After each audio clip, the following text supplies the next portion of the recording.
Fala pessoal, tudo bem com vocês? Aqui é o Jonathan falando. Estou aqui para falar de Eurocopa 2024 e da primeira metade do jogo das oitavas de finais das classificações de Suíça, Alemanha, Espanha e Inglaterra para as quartas de finais da Euro 2024.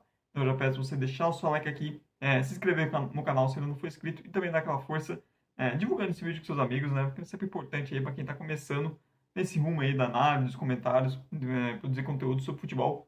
Então, peço para você dar aquela força.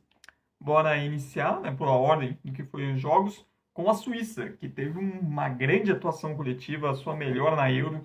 E curioso, né, porque a Suíça nas eliminatórias não passou em empolgação nenhuma, se classificou em segundo atrás da Romênia, e tendo alguns tropeços, por exemplo, contra Belarus, contra Kosovo. Era uma seleção que até no guia que eu fiz da Euro eu falei, é uma seleção que chega com muitos poréns, mas tem qualidade individual, especialmente no meio e na defesa. E o técnico da Suíça também muitos méritos das opções que ele vem escolhendo taticamente para cada jogo. Não está focando só em 11 jogadores, não vem fazendo alterações, até para saber também explorar o melhor que a seleção tem e também até por causa das suas limitações, especialmente no ataque. O Ayerbischer, como esse ala para a esquerda, vem jogando muito bem.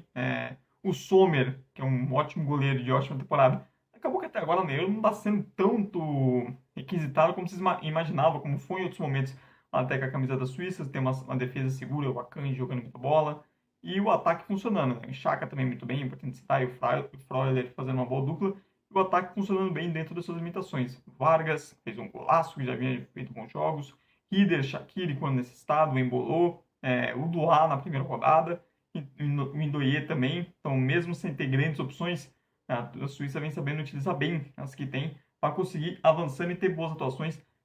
Foi quem propôs o jogo, foi para cima da Itália no primeiro tempo, teve mais posse de bola. Como já tinha falado anteriormente, é uma Suíça que vem nos últimos anos tentando mudar nessa característica. Esse DNA sempre foi famoso pela sua defesa. Claro que não mantém essa qualidade defensiva, até por ser o setor que você tem ótimos jogadores ali. Mas é uma seleção que cada vez mais tenta propor o jogo, tenta ter uma outra cara. Esse primeiro tempo contra a Itália ficou bem claro isso. A Suíça foi muito melhor, mereceu fazer 1-0 pro Freud, poderia ter feito mais. O Donnarumma fez uma defesa incrível, cara a cara.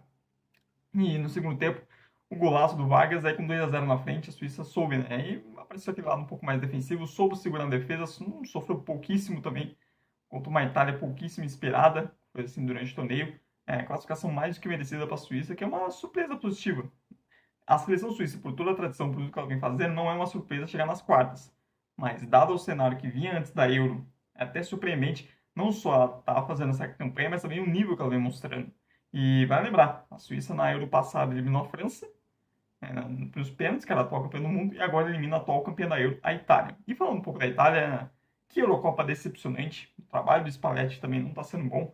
E a Itália tem um luxo, né? Que é ter um técnico que vinha bem alto no clube, treinando uma seleção, que hoje é algo cada vez mais raro, especialmente nas grandes seleções. Você tem um técnico bom de clubes, que opta por treinar a seleção. O Spalletti tinha muita expectativa sobre ele, e o trabalho não foi bom. O trabalho dele na Euro não foi bom. Tudo bem que tem desfalques, o Tonali faz muita falta, perdeu o Scalvini, que seria uma ótima opção passada, o Calafiori suspenso, perdeu o Di Marco lesionado para esse jogo. São desfalques pesados. Ainda assim, dava para fazer mais, né? Uma seleção que pode mais. Você tirar o Barella no segundo tempo, que é o principal meio-campista, o principal jogador individual, né, do time, opções táticas. Tudo bem que o ataque tem limitações, é óbvio, mas poderia render mais, né? Trabalho bem decepcionante. A Itália não teve nenhuma grande boa atuação sem encher os olhos. Na primeira fase quase foi eliminada, senão o gol nos acréscimos da canha, a Itália teria sido eliminada ali. E contra a Suíça, em nenhum momento na Itália, acho que sequer perto da classificação, foi dominada no primeiro tempo. No segundo tempo, tenta o abafo e tudo mais, mas também sem inspiração alguma. Essa sua atuação da seleção italiana. E fechando o jogo do sábado, Alemanha e Dinamarca, 2-0 para a Alemanha, gol de Kai Havertz, e ali depois o Musiala, na Alemanha classificada para as quartas de finais, mostrando mais uma vez sua força. Não foi aquela atuação de encher os olhos, mas uma Alemanha que mostrou que pode atacar o adversário e machucar de diferentes formas. Você tem muita qualidade, seleção de muita qualidade no passe, etc. Porque você tem o Rudiger, que é um cara de ótima qualidade ali de saída de bola, Kimmich também na lateral direita, que dá isso. Teve nesse jogo o Schlotterbeck, zagueiro do Borussia Dortmund, que foi muito bem, deu uma assistência espetacular para o segundo gol do Musiala. Teve uma grande atuação, talvez possa até, quem sabe, colocar uma pulguinha atrás da orelha do Nagelsmann, porque o titular é o Jonathan Tah, mas o Schlotterbeck jogou muita bola. Depois de um jogo desse contra a Dinamarca, acho que vale repensar quem vai ser o zagueiro titular contra a Espanha. Você tem um Toni Kroos, um Gundogan. Dessa vez ele optou pelo Sané no lugar do Witzel, que para mim é o erro. Para mim o Witzel tem que ser titular dessa seleção. E a atuação dele em poucos minutos depois que entrou também é uma amostra disso, entrou muito bem. E tem Musiala, o Havertz também é um jogador de ótima qualidade técnica. Você ainda tem Füllkrug no banco, sendo uma opção muito boa para esse jogo mais direto. Também entrou bem, entrou atormentando. Uma seleção com muita qualidade individual, que é capaz de propor, né, capaz de furar por conta da defesa mais fechadas, até pela qualidade dos seus jogadores também no meio de campo, né, pela capacidade que Wirtz e Musiala têm de atacar não só o espaço, mas de explorar esse espaço entre as linhas. O Havertz se movimentando também muito bem, tem um Füllkrug com um momento de referência no banco, mas também uma seleção que pode ser muito perigosa quando o adversário decide subir suas linhas e dar à Alemanha campo para atacar as costas, lançamentos. Justamente por isso, você tem um Rudiger, Kimmich e Kroos, pelo menos 3 desses caras que têm uma qualidade de lançamentos sensacional. Ainda você teve o Schlotterbeck, então 4 jogadores de muita qualidade capazes de pegar essa bola e lançar alguém em velocidade nas costas da defesa. Como foi no gol do Musiala, um lindo lançamento do Schlotterbeck, mas você tinha o Sané em campo, você poderia ter o Wirtz, você poderia ter os jogadores também que são alvos, são capazes de explorar essa velocidade. Você tem as subidas do lateral esquerdo, dessa vez foi o David Hall, que é um jogador também muito forte no apoio ofensivo, cruzamento, não veio sendo titular, o Nagano optou por ele, e é um cara também perigoso nisso, então é uma seleção que pode atacar de diversas formas. Defensivamente, eu acho que pode ser mais segura do que vem sendo nessa Euro, mas você tem um Manuel Neuer no gol, então, porra, não precisa ter certeza, não tiver um bom dia, você tem um goleiro capaz de decidir jogos.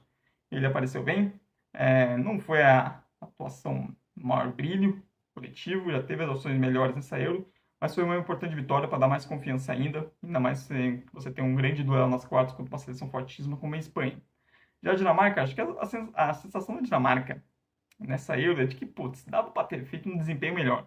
Tudo bem ser eliminado pela Alemanha, não é o resultado esperado, mas a sensação, principalmente na primeira fase, é que a Dinamarca pode mais, tem jogadores para mais, tem bons nomes em diferentes setores da defesa, no meio do ataque, então essa é a sensação, uma sensação um pouco travada em vários momentos.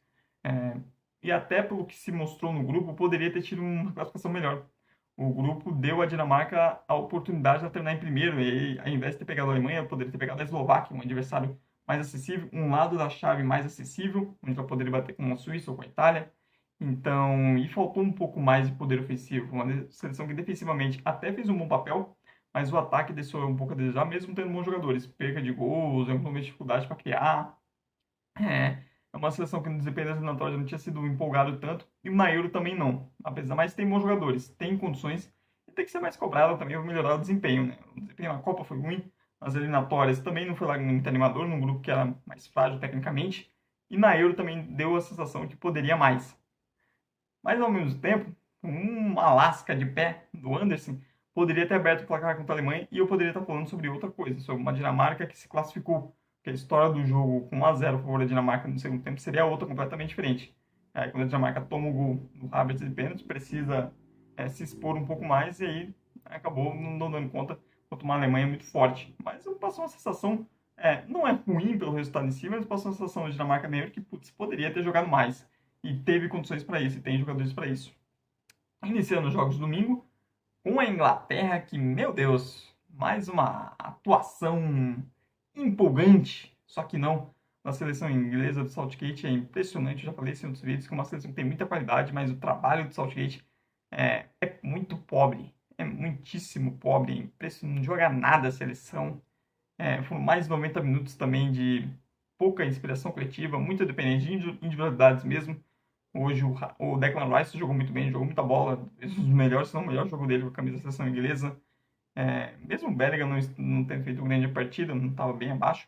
Aí nos acréscimos, a Inglaterra perdendo de maneira merecida, mereceu perder o primeiro tempo. Conseguiu ali nos acréscimos marcar um gol de bicicleta, sensacional. Você tem que ter muita personalidade para sua seleção, que já está sob pressão, perdendo nos acréscimos, uma seleção mais fraca de você tentar uma bicicleta, você tem que ter muita personalidade. Agora, você acertar ainda ela, é negócio para poucos. E o Bellingham vai coroando e mostrando que hoje é um dos principais jogadores do futebol mundial. Aí depois o Harry Kane aparece, não bate ali para completar, com um bom centroavante. Uma Inglaterra que, mais uma vez, coletivamente pobre, coletivamente decepcionante, as suas individualidades apareceram. E a partir delas, a Inglaterra consegue se manter, consegue sobreviver, consegue ser competitivo e chegar onde? porque você tem um Bellingham e Harry Kane, os dois grandes jogadores dessa equipe, aparecendo para decidir, né? Tem Foden que tá devendo, tudo bem, o Saka, mas, por exemplo, tem o Cole Palmer podendo sair do banco, que é um ótimo jogador de boa temporada. Esse tipo de opções, especialmente do meio à frente, faz muita diferença. Além de defesa, não passa muita segurança. O Guerri não fez bom jogo. A lateral esquerda ali com o Trippier não tá lá grande coisa. E a falta de uma opção realmente da posição é complicado. O Luke Shaw também não tá nas boas condições físicas. É uma Inglaterra que tem problemas, que coletivamente é decepcionante e que, mesmo contra adversários mais fracos, sofre demais. Poderia ter sido eliminada hoje. O segundo tempo da prorrogação, entre uma seleção que só se fechou e tomou pressão da Eslováquia, que é uma seleção individualmente bem mais inferior, e a Inglaterra não consegue se impor. E para os próximos jogos vai precisar mostrar muito mais coletivamente, porque a Suíça é muito melhor do que a Eslováquia, a Suíça é melhor do que a Eslovênia, a Suíça é melhor do que a Sérvia coletivamente, e vem jogando jogou melhor que a Dinamarca jogou nessa Euro. Então é um jogo que vai pedir que a Inglaterra suba o nível coletivamente. E eu tenho minhas dúvidas se o trabalho do Southgate é capaz disso.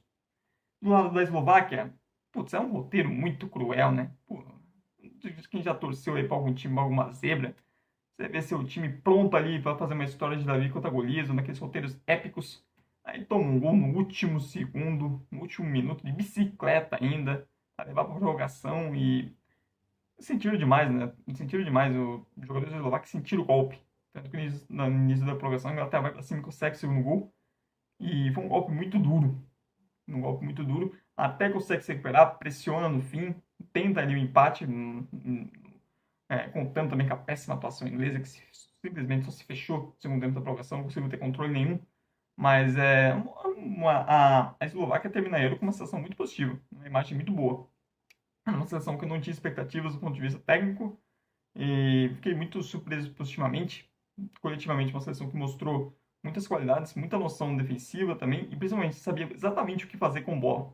Sabia muito bem como atacar os adversários, quais pontos explorar, de diferentes formas, seja trocando passes, seja com um jogo mais direto, longo, como foi o surgimento do primeiro gol. Teve uma grande atuação, especialmente no primeiro tempo contra a Bélgica, uma grande vitória, e uma seleção que também saiu com a sensação que poderia ter feito mais. Porque em todos os jogos da Eslováquia nessa Euro, eles fizeram um grande primeiro tempo, jogando melhor contra os adversários, porém no segundo tempo teve a queda principalmente física, não conseguiu manter o ritmo, uma seleção que pressiona muito, né, e exige de um elenco que é mais limitado em termos de opção, isso é algo que exige bastante, e acabou no segundo tempo dos jogos sempre tendo caído bastante.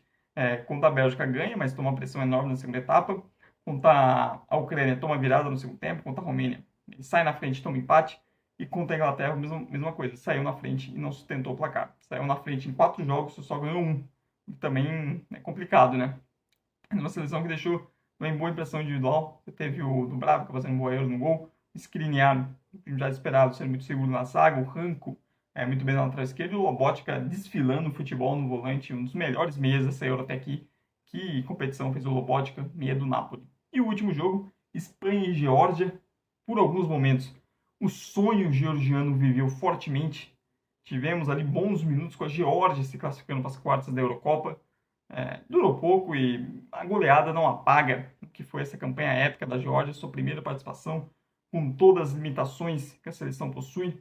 Foi com muita coragem, conseguiu uma classificação histórica, derrotando Portugal e tentou competir com a Espanha dentro daquilo que podia. Não tinha muito o que fazer, né? O Mamardashvili foi fazendo as defesas que aguentava, a defesa foi tentando suportar. No primeiro tempo, que o Jorge não foi decepcionante, o Jorge não foi tão mal assim. Até que conseguiu limitar um pouco o ataque espanhol, e quando teve a bola, conseguiu uma outra escapar da outra. Tanto que o gol saiu no primeiro ataque, mas explorando o lado direito com o Kakabakts, que fez boa competição. O Mikal Tatsi também muito bem. E o Ratskelia crescendo durante a competição, o principal jogador. E o sonho foi vivo, né? Foi legal curtir esse sonho. Mas a Espanha fez aquilo que se espera quando uma seleção muito forte, fez uma seleção que é muito inferior tecnicamente, dominou o jogo. A gente está falando em 35 finalizações, tomou um susto no começo, óbvio, mas depois soube manter a calma e soube controlar a partida até conseguir furar a defesa georgiana. Com o gol do Rodri no final foi muito importante, porque eu acho que para a Espanha virar o primeiro tempo, perdendo de 1-0, talvez viesse o trauma das eliminações passadas de novo. E ter aquele golzinho no final, acho que deu muita tranquilidade para a seleção espanhola pressionar no segundo tempo. Aí no segundo tempo deu uma ótima atuação, até porque a Geórgia precisou se expor, né? E aí complicado para a Geórgia ter uma linha de defesa, uma seleção mais inferior tecnicamente. Quando precisou tentar atacar a Espanha, aí foi 4-1 e poderia ter sido mais. O Mamardashvili ainda fez uma grande atuação evitou que poderia ter sido até um resultado maior, mais elástico. Porque a Geórgia tentou ir para cima, também acabou meio que se perdendo no jogo, sentindo o golpe dos gols, e uma Espanha cada vez mais inspirada. Uma diferença importante dessa Espanha para outras seleções espanholas que caíram, por exemplo, nas últimas Copas do Mundo, a presença de Nico Williams e Lamine Yamal nas pontas. Jogadores com essa característica de velocidade, de 1 contra 1, capazes de, num só drible, desmontar uma linha de defesa inteira. Isso fez muita falta para a Espanha e os dois são dois dos destaques individuais da seleção. Grande partida do Nico Williams, deu uma assistência sensacional para o Rodri no primeiro gol. Fez um golaço depois. Que jogadoraço, quem contratar ele do Atlético Bilbao vai fazer uma ótima aposta, 21 anos. O Lamine Yamal, apesar de não ter feito gol, e faltou isso, né? Perdeu algumas boas chances, também jogou muita bola, deu uma assistência sensacional para o Fábio Ruiz. E ter esses jogadores com essa característica é o que faltava para essa Espanha. Uma Espanha que sabe sufocar o adversário, não só com bola, mas sem bola. É impressionante a pressão que a Espanha faz na saída do adversário, como o time na seleção consegue sufocar nesse sentido. E você tendo dois jogadores com essa capacidade incisiva, que é algo que faltou em outras seleções, faz da Espanha muito mais perigosa. Rodri jogando muita bola. Fábio Ruiz faz uma grande Eurocopa, vendo o seu melhor nível, ele já mostrou nos tempos de Napoli. Mas a linha de defesa, a zaga ali com Laporte e Lenormand, não passa grande segurança assim, né? Deixa suas dúvidas ali. E vai enfrentar um grande ataque agora como a Alemanha. Em alguns momentos contra a Geórgia, a transição defensiva deixou a desejar, deu alguns espaços que, se repetir isso contra uma seleção que tem muita qualidade como a Alemanha, pode custar caro. Mas, sim, grande atuação da Espanha, a grande atuação coletiva dessas oitavas até aqui, e uma seleção que eu refirmo o que eu já disse, é a melhor seleção da Euro 2024 até este momento. Mas é isso, pessoal. Esse foi o meu comentário sobre os 4 jogos dessa oitava de finais da Euro. Amanhã tem mais 2 partidas e terça encerra a fase. Também vai ter vídeo sobre esses outros jogos. Então já peço você deixar o seu like aqui, se inscrever no canal se ainda não for inscrito. E o espaço está livre nos comentários, se você discorda de algo que eu disse, para deixar também suas opiniões sobre esses jogos. Peço mais uma vez, se você ainda não for inscrito, se inscrever e também dar aquela força divulgando esse vídeo, que é muito importante para quem está começando. Muito obrigado mesmo por quem viu até o final. Tchau, tchau e até a próxima.